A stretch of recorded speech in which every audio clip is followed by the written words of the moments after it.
All right, let's talk about something, well, something pretty profound. We're going to dive into a framework that claims to be, get this, a blueprint for reality itself. It's a pretty radical new theory, and it suggests there's this hidden architecture that connects literally everything, from the largest structures in the cosmos right down to the cells in our own bodies. You know, all those huge, nagging puzzles in science, right? Like, what if the Hubble tension, that disagreement about how fast the universe is expanding? What if the crazy precise values of all the physical constants? And even something like the specific geometry of a cancer cell. What if all of them, all these totally different problems, weren't separate at all? What if they were all just symptoms of one single, gigantic misunderstanding in how we see reality? Well, that's exactly the claim being made by a new body of work called the Lady Mathematica Corpus. It introduces this universal framework they call the IS stack. And the core idea is that all those points where our best theories just break down, in astrophysics and biology, you name it, those aren't failures. They're actually clues, all pointing to the very same underlying law of nature. Okay, so here's what makes this completely different, and you really got to grasp this part. Unlike, say, the standard model of physics, which needs a bunch of numbers that we have to go out and measure, the IS stack has zero free parameters, no tuning dials whatsoever. The argument is that reality isn't fine-tuned for us. It couldn't be any other way because its properties are just structurally necessary. And to even start to get our heads around that, we have to completely rethink something we all take for granted: dimensions. This framework literally rebuilds reality from the ground up.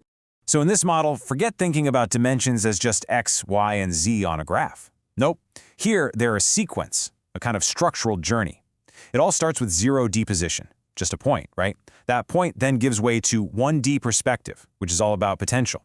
From there, you get 2D orientation, the first real sense of direction. Then comes 3D context, which is what locks that orientation in place, basically creating space-time as we know it. And the final step, 4D choice. That's the domain of the self-aware observer, you. Okay, a theory this out there needs some pretty extraordinary proof, right?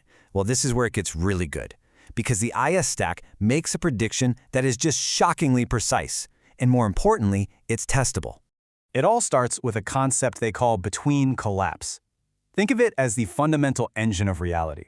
So imagine a state of perfect symmetry, right? Everything is just pure potential. In that state, you have these structural gaps. The theory calls them betweens that separate everything. Between collapse is the moment where those gaps are annihilated and bam, you get structure. And this is where the definition of mass gets turned on its head. Mass isn't some property a particle just has. No, it's the geometric cost of that collapse. So you have this symmetric, massless system on the left, it collapses the betweens, and suddenly it has order and it has mass, like you see on the right. Now, the crazy part is that this one single idea claims to unify the Higgs mechanism, you know, the thing that gives particles mass, with something as simple as water freezing into ice. It's saying they are fundamentally the exact same process. All right, so here it is, the big test. Can this theory, with 0 adjustable dials, no peeking at experimental data, can it actually predict one of the most important numbers in all of physics? I'm talking about the Weinberg angle, the number that dictates how the electromagnetic and weak forces mix. The IS stack's answer, derived purely from its geometric structure, is this number. That's it. Just geometry. And here's how it stacks up against reality. The prediction matches the official measured value to a degree that is just staggering. The difference is tiny, 77 parts in 100 million. To put that in perspective, that's well within 1/30th of the experimental error bar. I mean, wow. For a theory that had absolutely no dials to tune, that's just a mind-blowing result. But, okay, if this structure is really as fundamental as it claims to be, it can't just stop at physics, right? The same rules have to apply everywhere. And that includes life itself. And this leads to another huge claim, that biology isn't just some messy, complicated chemistry. It's a direct physical manifestation of these exact same geometric rules. So how does this actually apply to, say, a cell? Well, the theory points to 3 basic geometric states. You've got the sphere, which is the autonomous, go-it-alone state. Think of a cancer cell. Then there's the pyramid. That's a cell in transition, in the middle of dividing. And finally, you have the cube, the fully integrated state of a healthy cell, perfectly connected to its neighbors. And this gives us a completely different way to look at something like cancer. It's not just a disease of genetic mutation. It's what the theory calls a registered displacement.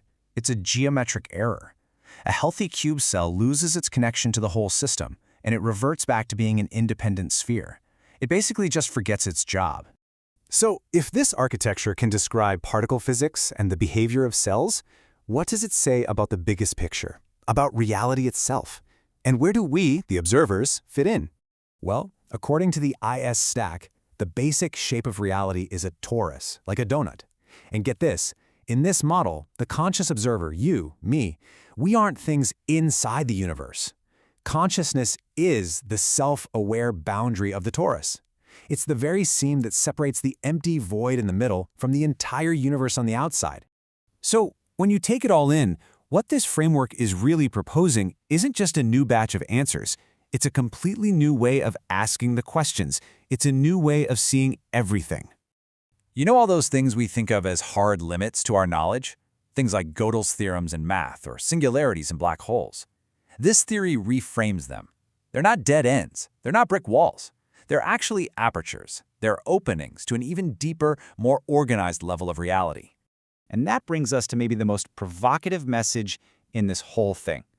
It suggests that all of our science, all of it, as incredibly accurate as it is, has basically been the perfect, precise study of shadows on a cave wall. And it's saying it's time we turned around to see what's actually casting those shadows.